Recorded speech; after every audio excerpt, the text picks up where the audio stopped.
हमें एक specific input मिली जिसमें हमें ये पता लगा कि जैश ए मोहम्मद ड्रोन के ज़रिए एक पेलोड ड्रॉप करने वाला है अखनूर के पास में। इस स्पेसिफिक इंफॉर्मेशन पे Jammu and Kashmir police, Jammu police की टीम एक वहाँ गई और उन्होंने वहाँ पे एम्बुश लगाया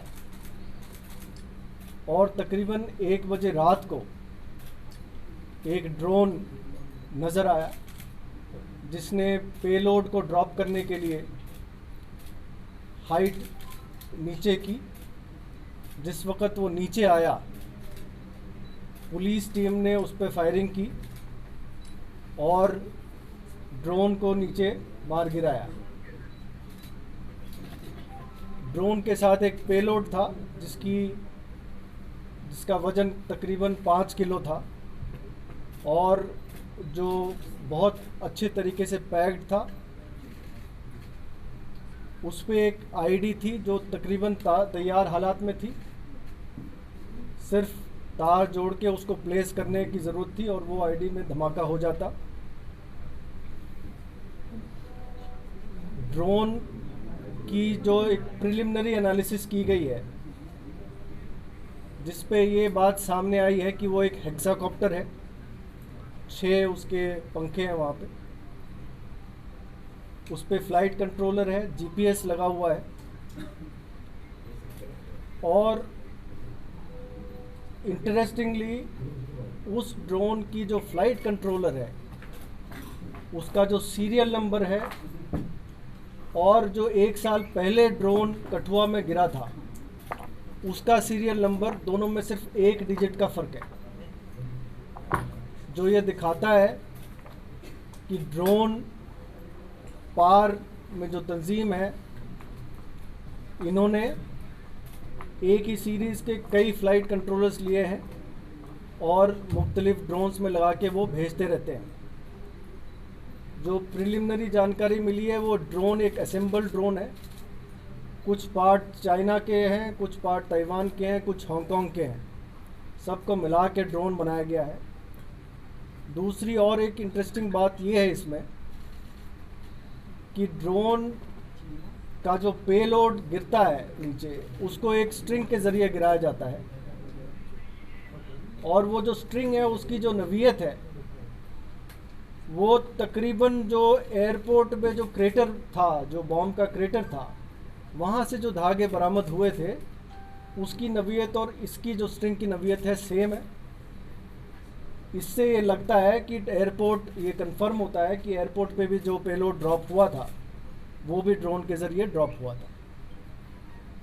जो कठुआ में जो ड्रोन ड्रॉप हुआ था उसकी डिटेल एनालिसिस हुई थी।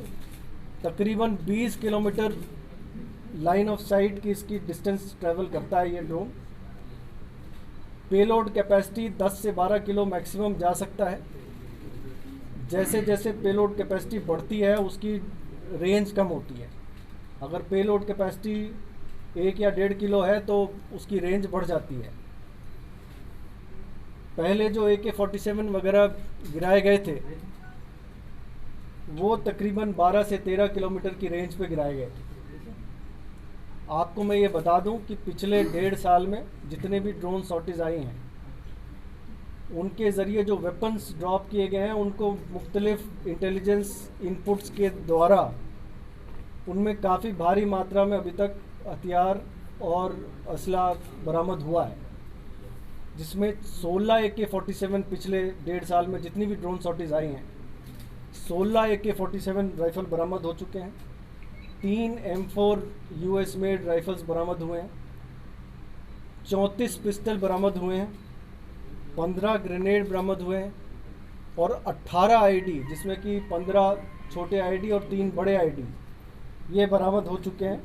साथ ही साथ 1-2 ड्रोन शॉटेज ऐसी भी थी जिसमें कि करेंसी भी उन्होंने ड्रॉप किया था। 4 लाख रुपए अभी तक बरामद हुए हैं। तो इस ड्रोन के गिराने से हमें उम्मीद है कि एक बहुत बड़ा हादसा जो जम्मू में हो सकता था, जो कि एक आईडी धमाके के द्वारा किया जा सकता था, उसको रोक दिया गया है। और साथ ही साथ आगे के कुछ ड्रोन सॉर्टीज जो इस ड्रोन के ज़रिए होते उन पे भी रोक लगी है। और सर क्योंकि आप लोगों ने डिटेक्ट कर लिया सर कि किस जगह को टारगेट करना था, क्योंकि आईडी अगर लगी थी तो किसी जगह को टारगेट करना चाह रहे होंगे, इसलिए आईडी लगाई होगी। ये आईडी लगी नहीं थी, ये आईडी ड्रॉप हुई थी अच्छे पैकिंग के ज़रिए। इसको किसी ने आके उठाना था और उठा के कहीं प्लेस करना था। उसके उठाने के पहले हमने इस ड्रोन को मार गिराया। हमने इंतज़ार किया उसका, जो कि शायद वो प्रोस्पेक्टिव जो ड्रोन जो आईडी लेने आने वाला था, लेकिन वो हम वहाँ पे आया नहीं। सर जिस दिन एयरफोर्स स्टेशन पर